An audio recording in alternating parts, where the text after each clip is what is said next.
Now the record I'm going to talk about this evening, which I've selected from one of my LP boxes, heralded a change in my music listening habits. I'd never actually bought a heavy metal album before. It was always rock, classic rock, whatever you want to call it. And so this is the first ever heavy metal album I bought, and it's this one.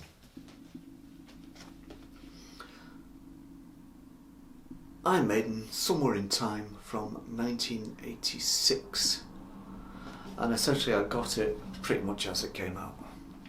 Been doing a lot of reading, heard some of it, and thought,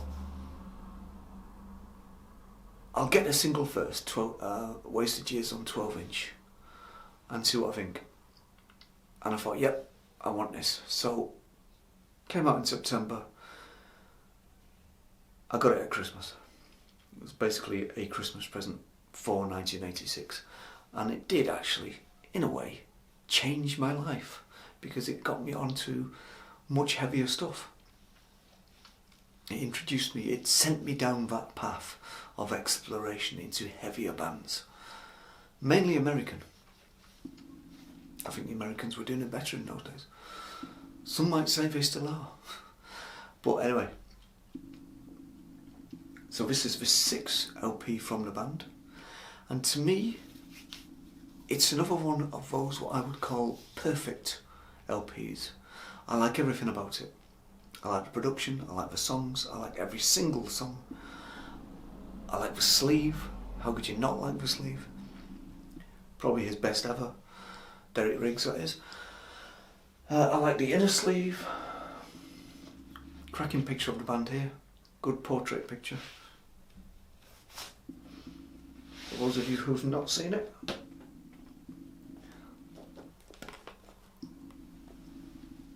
Looking all very young and healthy there. Back in the day. Great picture.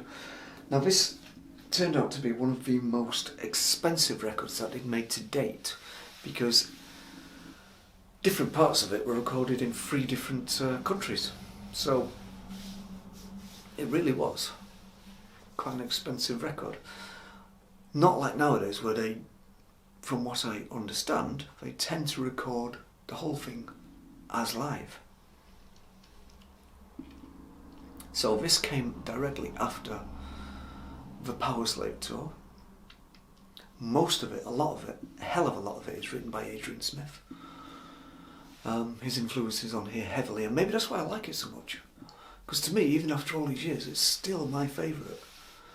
Of all the Iron Maiden LPs that there have been, it's still my favourite. So what exactly have we got on here?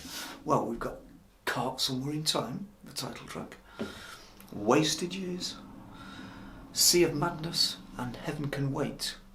Now, those 4 classics straight out of the bat, straight away. And then you've got side 2, Loneliness of a Long Distance Runner. The other single, Stranger in a Strange Land, Deja Vu, and closing with Alexander the Great. Now that is a song that they never played live, and it's an absolute Stonewall classic. They didn't actually play it live until this very year, 2023, which to me is absolutely extraordinary. To leave a classic out like that and never touch it. Unbelievable. Now this cover, this sleeve, has got so much going on that there is an actual page online detailing each tiny little section of the sleeve, I suppose you'd call it. Each tiny little detail has a story behind it and a reason why it's there. So it must have been an absolutely exhausting process. There's even a little bit on it that says this painting is boring, which is probably how Derek Riggs felt after a while.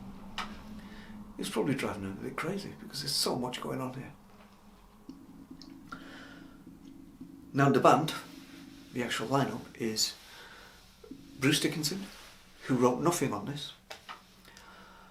Adrian Smith, as I said, massive influence on this. Dave Murray, Steve Harris, and Nico McBrain. And I think the five of them are at the peak of their powers. Even if Bruce wrote nothing, I don't think it matters, because Bruce's voice on this is superb. They're all absolutely at the peak of their powers on this one. Really, really superb.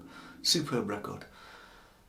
If you haven't heard it, and I can't imagine anybody watching this hasn't heard it, or if you haven't heard it for a long time, give it another listen, give it another try, because it's got a certain amount of slagging over the years. Like it was a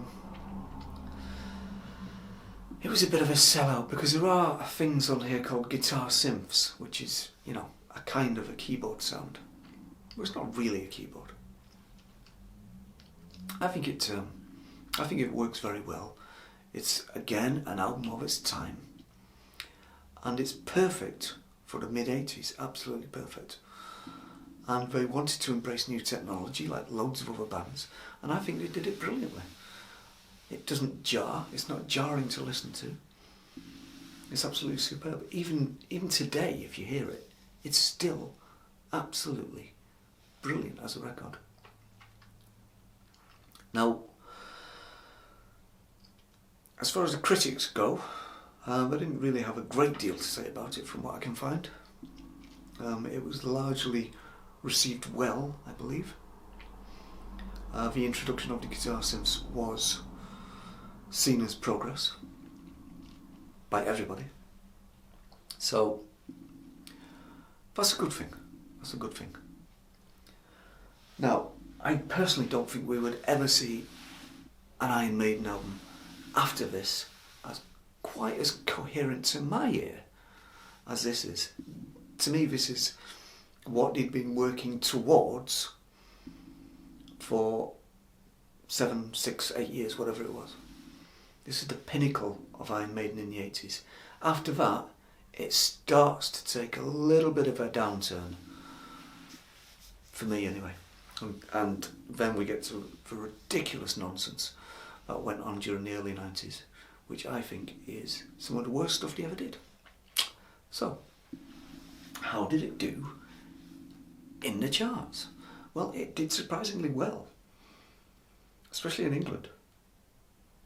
So we got to number 2 in Holland, number 1 in Finland. Those Finnish people know their stuff, they know their music. We got to number 3 in the UK, which I had no idea.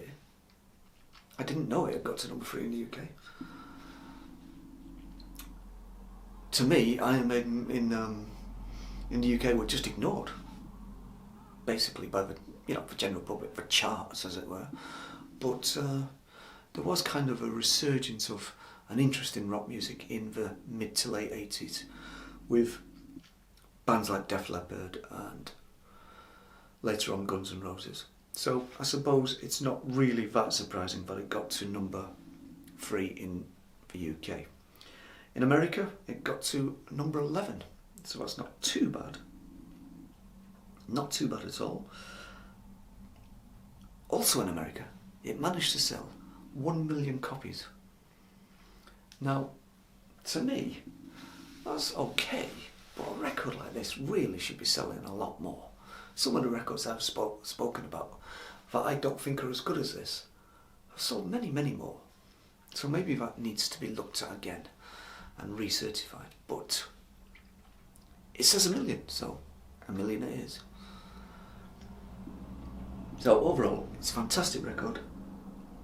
Still my favourite after all these years. It's the record that changed everything for me as far as my listening habits.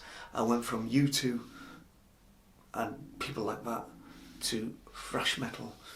And this is the record that did it.